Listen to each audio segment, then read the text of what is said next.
जय हिंद दोस्तों, आप सभी का फिजिक्स विद शुभम सर में स्वागत है। आशा करते हैं कि आप सभी बहुत अच्छे होंगे। आज के इस वीडियोज में हम आप सभी को कक्षा 12 की सेकंड बुक प्रकाशिकीय के फर्स्ट चैप्टर प्रकाश का परावर्तन का अध्ययन करने वाले हैं।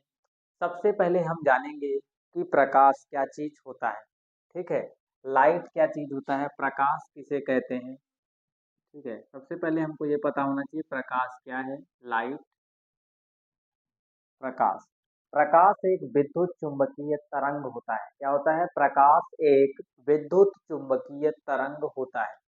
आप बोलोगे कि विद्युत चुंबकीय तरंग कौन सी बला है, तो विद्युत चुंबकीय तरंग कोई बला बला नहीं है। ये क्या है? ये तरंगों का एक समूह है। क्या है? तरंगों का एक समूह है। मतलब बहुत सारी तरंगों का जो समूह होता है वो वैद्युत चुंबकीय तरंग है, जिसका रूप और आकार कुछ ऐसा होता है, इस टाइप की दिखती है। वैद्युत चुंबकीय तरंग इस टाइप से दिखती है, ऐसे चलती है वैद्युत चुंबकीय तरंगें। वैद्युत चुंबकीय तरंगों में वैद्युत क्षेत्र के जो वेक्टर होते हैं और चुंबकीय क्षेत्र के जो वेक्टर होते हैं तथा तरंग के संचरण की दिशा जो होती है वो एक दूसरे के लंबवत होती है, इसलिए कुछ ऐसी दिखती है। ठीक है, वैद्युत चुंबकीय तरंग की जो मतलब वैद्युत चुंबकीय तरंग जो होती है कुछ ऐसी दिखती है। ये होती है संचरण की दिशा। अगर ये बोला जाए कि ये वैद्युत चुंबकीय क्षेत्र की दिशा है, ऐसे। ठीक है, तो इसमें वैद्युत क्षेत्र और चुंबकीय क्षेत्र तथा संचरण की दिशा तीनों एक दूसरे के लंबवत होती है। वैद्युत चुंबकीय तरंग के भीतर जो दोस्तों होता है वह क्या होता है? वैद्युत चुंबकीय तरंगों, मैंने बताया कि प्रकाश के तरंगों का समूह होता है, जिसमें रेडियो तरंगे और माइक्रोवेव तरंगे, अल्ट्रावायलेट तरंगे और दृश्य प्रकाश और गामा किरणें आदि जैसी एक्स किरणें, ये सारी गैसेस जो होती हैं, ये सारी वेव जो होती हैं, इसी विद्युत चुंबकीय तरंग में आती हैं। वैद्युत चुंबकीय तरंग एक ऐसी तरंग होती है जिसके संचरण के लिए किसी भी माध्यम की आवश्यकता नहीं होती है। मतलब विदाउट मीडियम, बिना माध्यम के भी ये संचरित हो सकती है। संचरित बोले तो चलना। क्या है? संचरित बोले तो चलना। मतलब वैद्युत चुंबकीय तरंग जो है बिना माध्यम के भी चल सकती। तो प्रकाश क्या है वो चीज समझ गए होंगे कि प्रकाश एक वैद्युत चुंबकीय तरंग है। क्या है? वैद्युत चुंबकीय तरंग है। प्रकाश की जो विलासिटी होती है वायु में सबसे ज्यादा होती है, 3 × 10⁸ होती है। प्रकाश की चाल वायु में सबसे ज्यादा होती है, 3 × 10⁸ मीटर पर सेकेंड। बाबू इसको जूम करके अगर लिखा जाए, जूम करके बताया जाए, ठीक है, जूम इन करके नहीं, जूम आउट करके, ये तो जूम इन करके लिखा गया है कि 3 × 10⁸ मीटर पर सेकेंड। मतलब प्रकाश जो है 1 सेकंड में 3 × 10⁸ मीटर चला जाता है। अगर हम इसको थोड़ा सा बढ़ा करके और बड़ा करके लिखें तो इसको लिख सकते हैं कि 3 लाख किलोमीटर। कितना? 3 लाख। कैसे पता चलेगा? इसको हम किलोमीटर में बदलने के लिए यहाँ पे क्या करेंगे, पहले 5 जीरो लगा लिया, 3 जीरो जो बचे हैं, 3 जीरो का मतलब होता है किलो, और आगे क्या है? एम बटे में सेकेंड। तो हो जाएगा वो कितना? 3 लाख किलोमीटर। कितना हो जाएगा? 3 लाख किलोमीटर। अगर इसको हम किलोमीटर में बदलेंगे तो आएगा 3 लाख किलोमीटर 1 सेकेंड में। प्रकाश जो होती है, सॉरी, प्रकाश जो होता है वह वायु में 1 सेकेंड में कितनी स्पीड में चलता है? प्रकाश वायु में 1 सेकेंड में 3 लाख किलोमीटर पर सेकेंड की स्पीड में चलता है। इतनी तेज चलने के बावजूद भी ये प्रकाश, ठीक है, इतनी तेज चलने के बावजूद भी ये प्रकाश जो होता है सूरज से पृथ्वी पर आने के लिए कितना समय लगाता है? ये सूरज से पृथ्वी पर आने के लिए समय लगा देता है 8 मिनट 22 सेकेंड। कितना लगाता है? 8 मिनट लगाता है और 22 सेकेंड लगाता है। इतना समय लगा देता है। अब आप सोच सकते हैं कि पृथ्वी जो है वो सूरज से कितनी दूर होगी और सूरज पृथ्वी से कितना बड़ा होगा। कंपैरिजन कर सकते हैं कि सूरज जो है वो पृथ्वी से कितना बड़ा होगा। दोस्तों सूरज जो है पृथ्वी की तुलना में इतना बड़ा है कि कई सारी पृथ्वी उसमें समाहित हो जाएंगी। ठीक है, कई सारी पृथ्वी समाहित हो जाएंगी। उसकी दूरी जो है पृथ्वी से सूरज की दूरी दोस्तों 150 मिलियन है। कितनी है? 150 मिलियन। बोला जाता है 150 मिलियन किलोमीटर है। 150 मिलियन किलोमीटर दूरी है पृथ्वी से सूरज की। ठीक है, ये कोई फिक्स डेटा नहीं है, मतलब लगभग मैंने बताया है कि 150 मिलियन किलोमीटर जो है शायद जो दूरी है वो सूरज की है।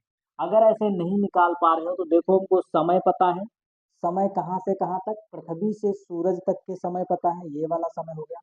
ये क्या है, चाल है, तो आप दूरी निकाल सकते हो पृथ्वी और सूरज के बीच।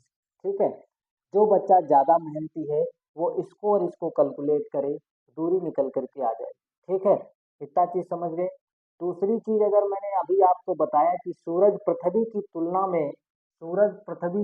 में दोस्तों इतना बड़ा है कि कई सारी करोड़ों पृथ्वी उसमें समाहित हो जाएंगी। कैसे, तो लोगों ने बताया है, बड़े बड़े वैज्ञानिकों ने बता के रखा है कि सूरज का जो व्यास है वो 13,92,000 किलोमीटर है। कितना है, 13,92,000 किलोमीटर। इकाई, दहाई, सैकड़ा, हजार, 10,000, लाख, 10 लाख। ठीक है, 13,92,000 किलोमीटर वो है सूरज का व्यास। सूरज दोस्तों इतना बड़ा है, सूरज का व्यास है ये दोस्तों 13,92,000 किलोमीटर, ये सूरज का व्यास। अब सूरज का व्यास इतना बड़ा है तो आप सोच सकते हैं कि सूरज कितना बड़ा होगा, उसमें पृथ्वी कितनी आ जाएगी, क्योंकि पृथ्वी की जो रेडियस होती है वो 3600 किलोमीटर होती है। कितनी होती है, 3600 किलोमीटर, इतनी रेडियस होती है, मतलब कई सारी पृथ्वी जो है उसमें समाहित हो जाए। आप समझ पा रहे होंगे इस चीज को, मतलब अब आप ये जान सकते हैं कि जो सूरज है, सन, वो कितना पावरफुल है। ठीक है, कितना पावरफुल। तो आपको पता चल गया होगा कि प्रकाश क्या है। प्रकाश दोस्तों, प्रकाश की एक प्रॉपर्टी होती है कि प्रकाश कभी दिखाई नहीं देता। क्या है, प्रकाश कभी दिखाई नहीं देता है। जब भी हम प्रकाश को एक कण मानकर अध्ययन करते हैं, प्रकाशकीय के भीतर, तो हम उसको किरण प्रकाशकीय कहते हैं। क्या कहते हैं, किरण प्रकाशकीय कहते हैं। तो सबसे पहले हम अब समझेंगे कि प्रकाशकीय क्या है, प्रकाशकीय के भाग कितने हैं, और फिर पढ़ेंगे किरण प्रकाशकी। और किरण प्रकाशकी का पहला चैप्टर है प्रकाश का परावर्तन। क्या है, प्रकाश का परावर्तन। जो पहला चैप्टर है वो है प्रकाश का परावर्तन, किरण प्रकाश। प्रकाशकीय दोस्तों दो प्रकार की होती है, बताओगे, भौतिक विज्ञान की वह शाखा जिसके अंतर्गत प्रकाश तथा प्रकाश की घटनाओं का अध्ययन किया जाता है, प्रकाशकीय कहलाती है। क्या बताओगे, प्रकाशकीय किसे कहते हैं, अगर कोई क्वेश्चन करता है तो बताओगे भौतिक विज्ञान की वह शाखा जिसके अंतर्गत हम प्रकाश तथा प्रकाश से होने वाली घटनाओं का अध्ययन करते हैं, प्रकाशकीय कहलाती है। ये प्रकाशकीय दोस्तों दो प्रकार की होती है। कितने प्रकार की होती है, दो प्रकार की। एक को बोला जाता है किरण प्रकाशकीय, दूसरे को बोला जाता है तरंग प्रकाशकीय। तो प्रकाश की टू टाइप हो गई, एक किरण प्रकाश की, दूसरी तरंग प्रकाश की। अब बात करते हैं कि किरण प्रकाश की क्या होती है और किरण प्रकाश की भौतिक विज्ञान में परिभाषा क्या होती है। तो क्वेश्चन जब आया है तो इसका आंसर ये होगा दोस्तों कि किरण प्रकाश की क्या है। बताओगे, प्रकाशकीय की वह शाखा। क्या बताओगे, प्रकाशकीय की वह शाखा जिसके अंतर्गत हम प्रकाश को किरण मानकर अध्ययन करते हैं, किरण प्रकाशकीय कहलाती है। ठीक है, क्या कहलाती है, किरण प्रकाशकीय कहलाती है। अगर कोई पूछता है कि तरंग प्रकाशकीय किसे कहते हैं तो बताओगे प्रकाशकीय की वह शाखा जिसके अंतर्गत हम प्रकाश को तरंग मानकर अध्ययन करते हैं, तरंग प्रकाशकीय कहलाती है। ठीक है, अब अलग अलग चैप्टर्स, प्रकाश की जो होती है, मतलब किरण प्रकाश में भी कई सारे आप चैप्टर पढ़ेंगे, तरंग प्रकाश में भी बहुत सारे चैप्टर्स पढ़ेंगे। तो किरण प्रकाश की क्या चीज होता है मैं वो समझाता हूँ। जब भी हम प्रकाश को कण मानकर अध्ययन करते हैं तो उसे किरण प्रकाश की कहते हैं। किरण क्या चीज होती है, तो प्रकाश के सरल रेखीय पथ को किरण कहा जाता है। प्रकाश सीधी रेखा में चलता है, पहला पॉइंट याद रखें कि प्रकाश प्रकाश सीधी रेखा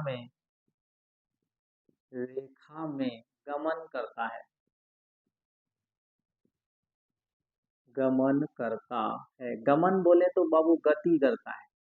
ठीक है, प्रकाश सदैव सीधी रेखा में गति करता है। क्या करता है? गमन करता है। प्रकाश के सरल रेखीय पथ को सरल रेखीय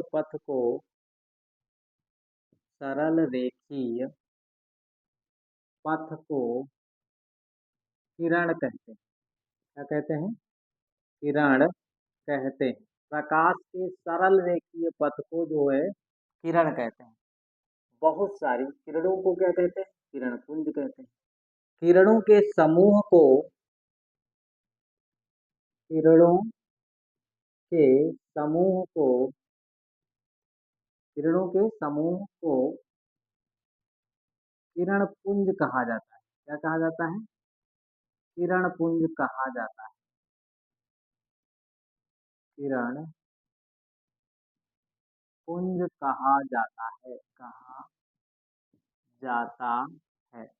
ये तीन चीजें आप लोगों को समझ में आ गया होगा कि प्रकाश सीधी रेखा में गमन करता है। दूसरी चीज, प्रकाश के सरल रेखीय पथ को किरण कहा जाता है।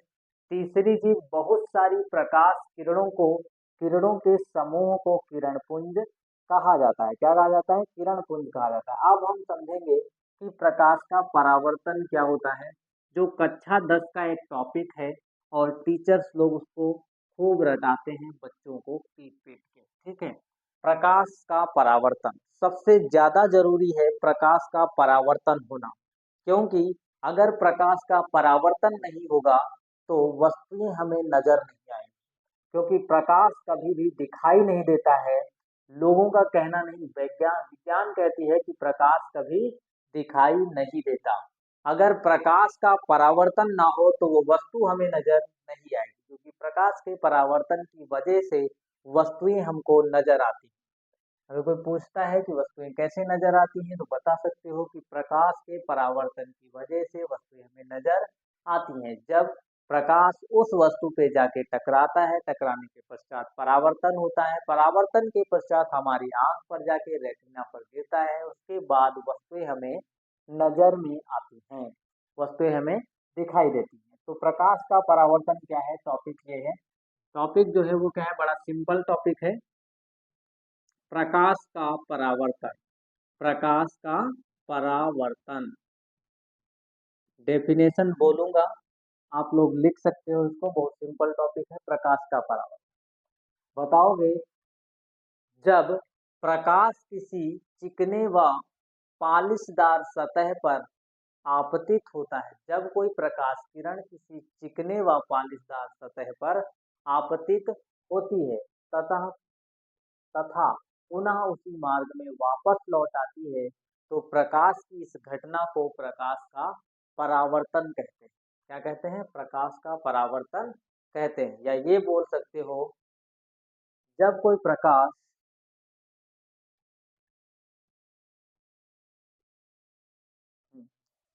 ये डेफिनेशन बोल सकते हो कि जब प्रकाश किरण या जब प्रकाश किसी चिकने व पालिशदार सतह पर जब प्रकाश किसी चिकने व पालिशदार सतह पर आपतित होकर पुनः उसी माध्यम में उसका अधिकांश भाग पुनः उसी माध्यम में वापस लौट आता है, प्रकाश की इस घटना को क्या कहा जाता है? प्रकाश का परावर्तन कहते हैं। क्या कहते हैं? प्रकाश का परावर्तन कहते हैं। एक चीज समझाता हूँ, जब भी प्रकाश किसी पृष्ठ पर आपतित होता है तो कितनी हरकतें करता है वो समझाता हूँ। ठीक है, जब भी प्रकाश किसी पृष्ठ पर आपतित होगा तो वो कितनी हरकतें करता है वो बताता हूँ। जैसे प्रकाश इस समय हमारे व्हाइट बोर्ड पर गिर रहा है। कहाँ पे गिर रहा है? व्हाइट बोर्ड पर। जब प्रकाश इस व्हाइट बोर्ड पर गिरेगा तो ये कितनी हरकतें कर सकता है, उस चीज को समझाता हूँ। जैसे प्रकाश यहाँ पर आपतित हुआ, आपतित होकर के इसका अधिकांश भाग इसी माध्यम में वापस लौट आया। क्या कह रहा है? इसका अधिकांश भाग जो है वापस लौट आया, तो इस घटना को बोला जाता है प्रकाश का परावर्तन। क्या बोला जाता है? प्रकाश का परावर्तन। अगर ये व्हाइट बोर्ड दोस्तों कांच का बना हुआ होता, किसका बना होता? कांच का मतलब पारदर्शी होता। कैसा होता? पारदर्शी का मतलब है प्रकाश पार कर जाने वाला। अगर ये पारदर्शी होता तो हो सकता प्रकाश जो है इस ब्लैक बोर्ड के बाहर भी दिखाई देता। क्या है? प्रकाश जो है इस ब्लैक बोर्ड के बाहर भी दिखाई देता। कहने का मतलब है प्रकाश इस व्हाइट बोर्ड को पार कर जाता। जब भी प्रकाश इस व्हाइट बोर्ड को पार करेगा तो वह अपने मार्ग से विचलित हो जाएगा। क्या करेगा? क्योंकि प्रकाश जब कांच में प्रवेश करेगा, इसको थोड़ी देर के लिए कांच का अगर बना हुआ मान लिया जाए, तो प्रकाश इस कांच व्हाइट बोर्ड के भीतर जब प्रवेश करेगा अर्थात कांच में प्रवेश करेगा, तो वायु से जब कांच में जाएगा तो उसकी वेलोसिटी चेंज हो जाएगी। क्या हो जाएगी? उसकी जो चलने की स्पीड थी वो गति या तो ज्यादा हो जाएगी या तो कम। ठीक है, कम हो जाएगी, लगभग कम हो जाती है। सघन माध्यम में वेलोसिटी कम होती है। ठीक है, तो क्या हो जाएगी? प्रकाश की वेलोसिटी कम हो जाएगी और वह अपने मार्ग से विचलित हो जाती है। इसकी जो पुष्टि है आप ऐसे कर सकते हो कि प्रकाश सघन माध्यम में जाकर के कम क्यों हो जाता है। तो कभी कभी देखते हो बच्चे एक टेक्निक अपनाते हैं कि बहुत फास्ट साइकिल चलाते हैं और बाद में क्या करते हैं, हैंडल छोड़ देते हैं और ऐसे हाथ करके खड़े हो जाते हैं। ऐसा करते हैं कि नहीं करते हैं?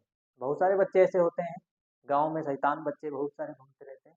तो वो क्या करते हैं, कभी कभी लोग बाइक को भी बहुत तेजी से चलाते हैं और उसका हैंडल छोड़ देते हैं। ऐसा इसलिए है कि जब वेलोसिटी बहुत तेज होती है, ठीक है, जब वेलोसिटी बहुत तेज होती है तो रास्ता बिल्कुल सीधा होता है। क्या होता है? रास्ता बिल्कुल सीधा होता है। लेकिन जब वेलोसिटी कम होती है तो रास्ता ऐसे होता है, टेढ़ा मेढ़ा। ठीक है, रास्ता कैसा हो जाता है? टेढ़ा मेढ़ा। मतलब वह अपने वास्तविक पथ से विचलित हो जाता है। जिस स्पीड से वो आ रहा था और जिस रास्ते पर जा रहा था, अगर वेलोसिटी में कमी कर दोगे तो अपने वास्तविक पथ से विचलित हो जाएगा। इसका ये एग्जाम्पल आप समझ सकते हो। करना चाहो तो कर भी सकते हो, लेकिन करना थोड़ा होशियारी से। अब यहाँ पे समझते हैं तीसरी घटना। ये जो घटना हुई है प्रकाश का इस माध्यम से उस माध्यम में जाना, इसको अपवर्तन कहते हैं। दूसरी जो हरकत है प्रकाश क्या कर सकता है? दूसरी प्रकाश जो हरकत है वो कर सकता है अपवर्तन। तीसरी घटना कौन सी है? अब ये देखिए, ये जो व्हाइट बोर्ड है ये प्रकाश को कुछ ना कुछ एब्जॉर्ब कर लेता है। क्या कर लेता है? सोख लेता है।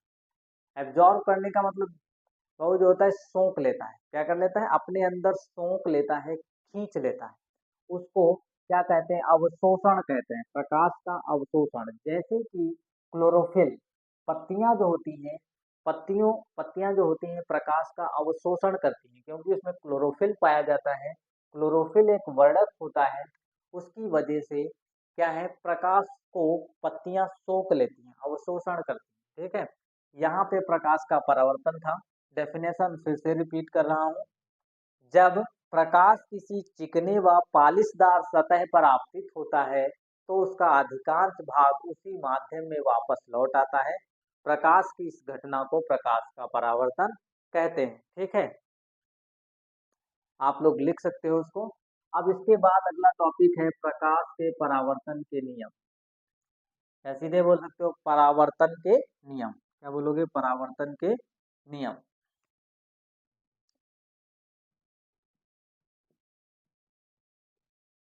परावर्तन के नियम किसके नियम है? परावर्तन के। परावर्तन के दो नियम होते हैं। पहला नियम क्या है? अगर ये क्या है, कोई पृष्ठ है, इस पर एक प्रकाश किरण ऐसे आपतित हुई, आपतित होने के पश्चात पुनः उसी माध्यम में वापस लौट गई। जिस बिंदु पर आपतित होती है उस बिंदु पर एक अभिलंब खींचना होता है, 90 डिग्री की लाइन। कौन सी लाइन? 90 डिग्री की। ये मान लीजिए 90 डिग्री की लाइन, ये अभिलंब कहलाएगा। आपतित किरण और अभिलंब के बीच बना कोण आई होता है। परावर्तित किरण और अभिलंब के बीच बना कोण आर होता है। ठीक है, अब ये कह रहे हैं परावर्तन के दो नियम होते हैं। पहला नियम होता है कि आपतन कोण, इसको क्या बोला जाता है? आई को आपतन कोण बोला जाता है। आपतन कोण सदैव बराबर होगा परावर्तन कोण के, ये पहला नियम। आपतन कोण सदैव बराबर होगा परावर्तन कोण के। ठीक है, नंबर दो, दूसरा नियम है कि आपतित किरण, आपतन बिंदु और परावर्तित किरण तीनों एक ही तल पर होते हैं। क्या होते हैं? आपतित किरण, आपतन बिंदु और परावर्तित किरण तीनों एक ही तल पर होते हैं। एक ही तल का मतलब है जैसे कि आपतित किरण व्हाइट बोर्ड पर आ रही थी और आपतन बिंदु जो है वो भी व्हाइट बोर्ड पर है, परावर्तित किरण भी वो भी व्हाइट बोर्ड पर है, तो हम कह सकते हैं कि तीनों किरणें क्या है, व्हाइट बोर्ड पर हैं, मतलब एक ही तल पर है। अगर ये परावर्तित किरण इधर जाने लगती ऐसे, तो हम कह सकते थे कि जो परावर्तित किरण है उसका तल जो है वो इस समय ये है ऐसे। ठीक है, ये वाला था। इसीलिए कहा जाता है कि आपतित किरण तथा आपतन बिंदु और अभिलंब तीनों एक ही तल पर होते हैं। अगला हमारा टॉपिक है कि प्रतिबिंब बनने के नियम। अगला हम क्या समझेंगे, प्रतिबिंब बनने के नियम।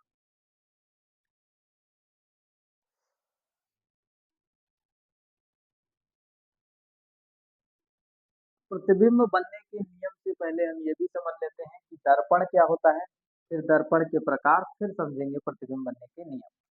दर्पण जो दोस्तों होता है वो क्या होता है, मिरर बोलते हैं। ठीक है, मिरर, दर्पण। दर्पण होता क्या है तो बताओगे, वह चिकनी एवं पालिशदार सतह है जिससे परावर्तन संभव है, दर्पण कहलाता है। क्या कहलाता है, बड़ी सिंपल और बड़ी सरल परिभाषा बता रहा हूँ, बड़ी सिंपल है, बहुत ही सिंपल है। वह चिकनी एवं पालिशदार सतह जिससे परावर्तन संभव है, दर्पण कहलाता है। दर्पण दो प्रकार का होता है, एक समतल दर्पण होता है, दूसरा गोलीय दर्पण होता है। अगर परिभाषा पूछी जाए कि समतल दर्पण बाबू किसे कहते हैं, तो समतल दर्पण क्या होता है, कहा जाए कि ए खड़े हो जाओ, समतल दर्पण बताओ क्या होता है, तो समतल दर्पण क्या होता है अगर इसको बता पूछा जाए, मास्टर जी पूछते कि समतल दर्पण किसे कहते हैं, तो बताओगे वह दर्पण जिसका परावर्तक तल समतल होता है, समतल दर्पण कहलाता है। फिर अगर पूछा जाए कि गोलीय दर्पण किसे कहते हैं, तो बताओगे वह दर्पण जिसका परावर्तक तल वक्रित होता है, गोलीय दर्पण कहलाता है। अब ये गोलीय दर्पण भी दो भाई होते हैं, कितने होते हैं, गोलीय दर्पण के दो भाई होते हैं, अर्थात दो टाइप होते हैं। पहला टाइप होता है कि अवतल दर्पण होता है, दूसरा जो होता है वो उत्तल दर्पण होता है। अवतल दर्पण की परिभाषा दोस्तों होती है, क्या होती है, अवतल दर्पण किसे कहते हैं, तो अवतल दर्पण जो होता है वो क्या होता है वो भी बताता हूँ। ठीक है, बताओगे वह गोलीय दर्पण जिसका परावर्तक तल धसा हुआ होता है, ऐसे, वह गोलीय दर्पण जिसका परावर्तक तल धसा हुआ होता है, क्या कहलाता है, अवतल दर्पण कहलाता है। इसका जो परावर्तक तल है अंदर वाला, ये धसा हुआ है, इसलिए इसको अवतल दर्पण बोला जाता है। अगर पूछा जाए कि उत्तल दर्पण किसे कहते हैं, तो बताओगे वह गोलीय दर्पण जिसका परावर्तक तल उभरा हुआ होता है, कैसा होता है, उभरा हुआ होता है, उत्तल दर्पण कहलाता है, कुछ ऐसा दिखता है।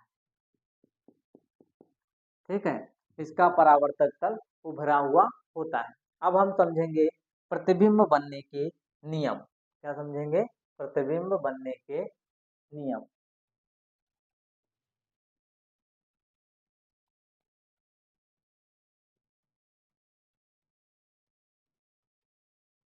प्रतिबिंब बनने के नियम। प्रतिबिंब बनने के, प्रतिबिंब किसी भी अवतल दर्पण या फिर उत्तल दर्पण से किसी ऑब्जेक्ट का अगर प्रतिबिंब बनाना है, तो उसके बनाने के लिए तीन नियम जो हैं इस किताब में, इस सब्जेक्ट में, भौतिक विज्ञान में अर्थात इस चैप्टर में बताए गए हैं, वो हम यहाँ पे समझाते हैं। जैसे मान लिया ये कौन सा दर्पण है, ये अवतल दर्पण है, इसके बाहर की तरफ पॉलिश किया गया है और ये इसकी मुख्य अक्ष। ठीक है, परावर्तक तल के मध्य बिंदु को बोला जाता है ध्रुव, और वक्रता केंद्र ये है, वक्रता केंद्र और ध्रुव को मिलाने वाली रेखा जो होती है वो मुख्य अक्ष कहलाती है। वक्रता केंद्र और ध्रुव के बीच की दूरी जो होती है वो वक्रता त्रिज्या कहलाती है। ठीक है, वक्रता त्रिज्या कहलाती है। अब एक कहानी है, इसके बाहर एक वस्तु रखी गई, जैसे ये मान लिया यहाँ कोई वस्तु है या फिर अनंत से है। पहला रूल दोस्तों ये होता है कि मुख्य अक्ष के समांतर जाने वाली, पहला रूल है, ध्यान से समझिएगा प्रतिबिंब बनने का। अब यहाँ से तुमको क्या है समझना बहुत ज़्यादा जरूरी है, क्योंकि इसके बाद जितने भी चैप्टर्स हैं किरण प्रकाशिकी के, और जितने टॉपिक हैं, जितने डेरिवेशन हैं, उसमें सब में यही लगेगा। क्या है? प्रतिबिंब बनने के नियम ही लगेंगे। तो पहला नियम है, जब कोई प्रकाश किरण मुख्य अक्ष के, इसको बोलते हैं मुख्य अक्ष, ये वाली जो लाइन दिख रही है ये कौन सी अक्ष है? मुख्य अक्ष है। तो जब कोई प्रकाश किरण मुख्य अक्ष के समांतर जाती है, बाबू ऐसे जानी चाहिए, समांतर। जब कोई प्रकाश किरण मुख्य अक्ष के समांतर जाती है तो परावर्तन के पश्चात मुख्य फोकस से होकर जाती है। वक्रता, त्रिज्या और ध्रुव के मध्य बिंदु को मुख्य फोकस बोला जाता है। ठीक है, कहाँ से होकर जाएगी? मुख्य फोकस से होकर जाएगी, ऐसे पारित होगी। ये बिंदु मान लीजिए कोई है, ए है, ये फोकस है एफ। समझ गए? ये किसके लिए था? ये था तुम्हारा अवतल के लिए। ऐसे ही सेम उत्तल के लिए बनेगा। अगर ये उत्तल दर्पण है, ठीक है, उत्तल दर्पण का ये मुख्य अक्ष हो गया, ये इसका ध्रुव हो गया, इसका वक्रता केंद्र इधर होगा, इसका फोकस ये होगा। ठीक है, वक्रता केंद्र यहाँ पे, फोकस ये हो गया इसका ध्रुव। अब हमको क्या करना है? प्रकाश किरणें सदैव बाईं की तरफ से डालोगे। कहाँ से? बाईं तरफ से। अब प्रकाश किरण मुख्य अक्ष के समांतर आ रही, ऐसे मुख्य अक्ष के समांतर आने वाली प्रकाश किरणें जो होती हैं, मुख्य अक्ष के समांतर आने वाली प्रकाश किरणें परावर्तन के पश्चात मुख्य फोकस से होकर जाती है। ये वाली प्रकाश किरण इधर से पारित नहीं हो सकती। क्यों? क्योंकि इधर पॉलिश किया हुआ है। तो प्रकाश किरण ऐसे परावर्तित होकर के ऐसे चली जाएगी, ऐसे। मतलब अगर इसको ऐसे मिलाया जाए जबरदस्ती, तो पता चलता है कि वह मुख्य फोकस से होकर जा रही है। क्या है? प्रतीत होता है कि मुख्य फोकस से होकर जा रही है। कहाँ से होकर जा रही है? मुख्य फोकस से। इसीलिए इसको बोला जाता है कि उत्तल दर्पण में जब कोई प्रकाश किरण मुख्य अक्ष के समांतर जाती है तो वह मुख्य फोकस से जाती हुई प्रतीत होती है। देखो, जाती हुई प्रतीत हो रही, ऊपर की तरफ जा रही, मतलब वो लगता है कि मुख्य फोकस से होती हुई जा रही है, प्रतीत हो रही, आभास आभास हो रहा है कि ये जो जाने वाली परावर्तित किरण है, यह मुख्य फोकस से होकर जा रही है, ऐसा आभास होता है। क्योंकि प्रकाश किरण जो है वह इधर नहीं जा सकती, क्योंकि इधर पॉलिश किया हुआ है। ठीक है, आप समझ गए? दूसरा रूल समझिएगा। दूसरा रूल क्या होता है उसको समझिए। मैं इसमें यहाँ पे एरो को मिटाऊंगा केवल, बाकी सब सेम रहेगा।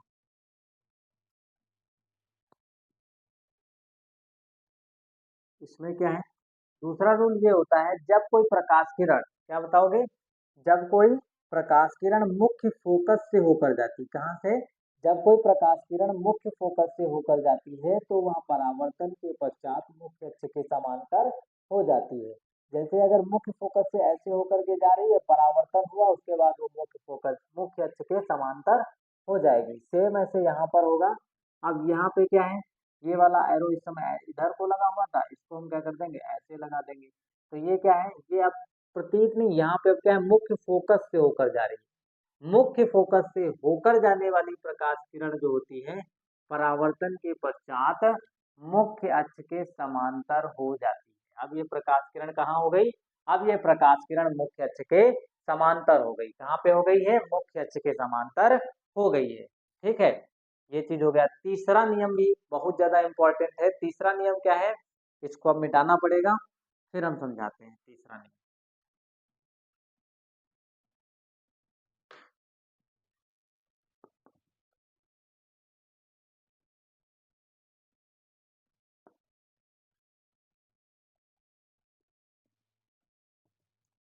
तीसरा नियम समझते हैं यहाँ पे। ये हो गया तुम्हारा अवतल दर्पण, ये हो गया तुम्हारा मुख्य अक्ष, ये हो गया तुम्हारा ध्रुव, ये हो गया इसका वक्रता केंद्र, ये हो गया इसका फोकस। सेम ऐसे यहाँ पर,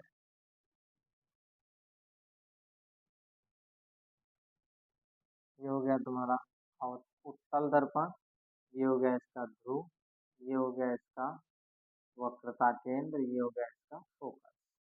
ठीक है, यहाँ पे इसका गोला इधर पूरा होता है, इसलिए वक्रता केंद्र इधर होगा, फोकस इधर होगा, ध्रुव ये हो जाएगा। इसका गोला ऐसे पूरा होगा, इसलिए वक्रता केंद्र मतलब सेंटर इधर आएगा, फोकस इधर आएगा, ध्रुव ये होगा। ठीक है, अब हमको तीसरा नियम ये देखना है। तीसरा नियम बाबू ये कहता है, ये बोलता क्या है तीसरा नियम? तीसरा नियम ये बोलता है, क्या बोलता है? तीसरा नियम ये बोलता है कि यदि कोई प्रकाश किरण वक्रता केंद्र से होकर आपतित होती है, क्या है? यदि कोई प्रकाश किरण वक्रता केंद्र से होकर जाती है तो परावर्तन के पश्चात उसी मार्ग पर वापस लौट आएगी। क्या होगी? उसी मार्ग पर वापस लौट आएगी। परावर्तन के पश्चात जाने वाली प्रकाश किरण, मतलब वक्रता केंद्र से होकर जाने वाली प्रकाश किरण परावर्तन के पश्चात पुनः उसी मार्ग पर वापस लौट आती है। ऐसे अगर कोई प्रकाश किरण ऐसे आपतित हुई है, परावर्तन के पश्चात पुनः उसी मार्ग पर वापस लौट आएगी। एक एरो ऊपर को लगा है मतलब आपतित हुई है, दूसरा एरो इधर को लगा है मतलब परावर्तित, पुनः उसी मार्ग पर वापस लौट आएगी। सेम ऐसा इसमें भी होता है। ऐसे है प्रकाश किरण, और फिर इसको डॉटेड मिला दो क्योंकि प्रकाश किरण उधर नहीं जा सकती। ठीक है, तो यहाँ पे क्या है?